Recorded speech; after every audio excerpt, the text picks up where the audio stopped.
component of the campaign seeks to inform learners about career choices available within the post-school education and training sector, and in this regard we are promoting the list of 100 occupations in high demand that was released by the Minister in November 2014, targeting grade 9 to 12 learners. We launched the 2016 leg of the campaign in the month of March at Dumbe in Port Petersburg, KwaZulu-Natal, and we have already visited the rural Lady Frey area in the Eastern Cape, with 5 more provinces to visit: Northwest, Limpopo, Mpumalanga, Free State, and the Northern Cape before the end of September 2016. On our HIV/AIDS program, the department has a campaign dubbed First Things First, administered by Higher Education AIDS under the stewardship of Dr. Ramnik Alwalia. This program provides comprehensive health and wellness services varying from HIV testing and TB screening, reproductive rights, contraception, maternal health, breast and cervical cancer, and lifestyle diseases, amongst others. Through this program, multitudes of students are testing for HIV, screening for TB, and other related communicable diseases annually. The program has covered 174,000 students and workers in 2015 alone, and students who tested for HIV are 79% more than those who tested the previous year. This afternoon, I have invited a young female student enrolled for a Bachelor of Education at CPUT, Ms. Unati Beme, who is among us in the gallery. While studying at the University of Western Cape, she's tested HIV positive through the First Things First program, and because she couldn't come to terms with her HIV status, she felt very devastated and dropped out.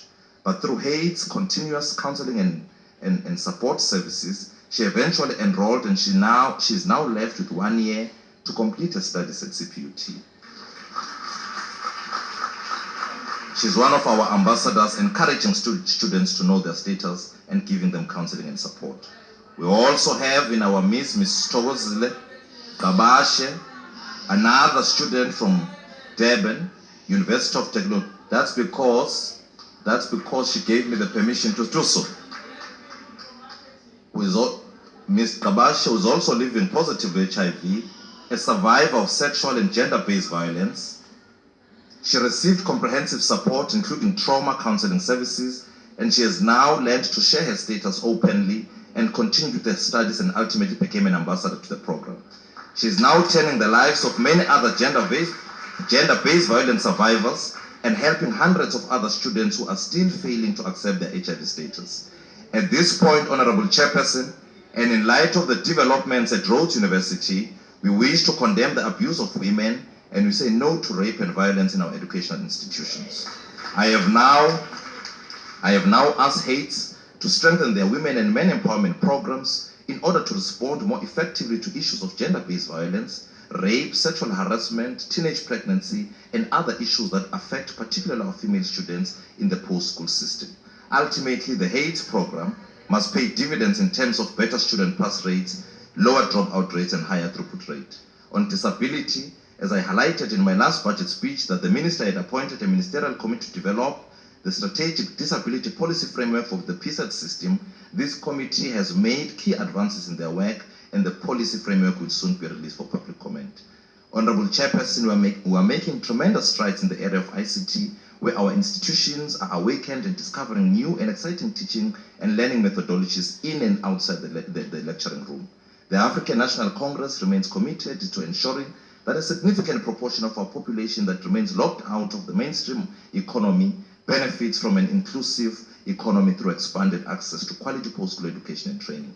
Let me once again thank the President for having placed his confidence in me to contribute to the education and skilling of our people, the Minister of Higher Education and Training for his continued support and guidance, the DGs, senior officials and staff of the department, the Chief of Staff in the Ministry, Mrs. Mwabe, my Head of Office, Advocate Malale, and the entire Ministry staff. Thank you for your valuable support and for making it possible for us to traverse a worthy trajectory.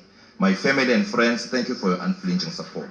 Honorable members, our efforts are visible for all to observe, and we remain single-mindedly committed to achieve Vision 2030.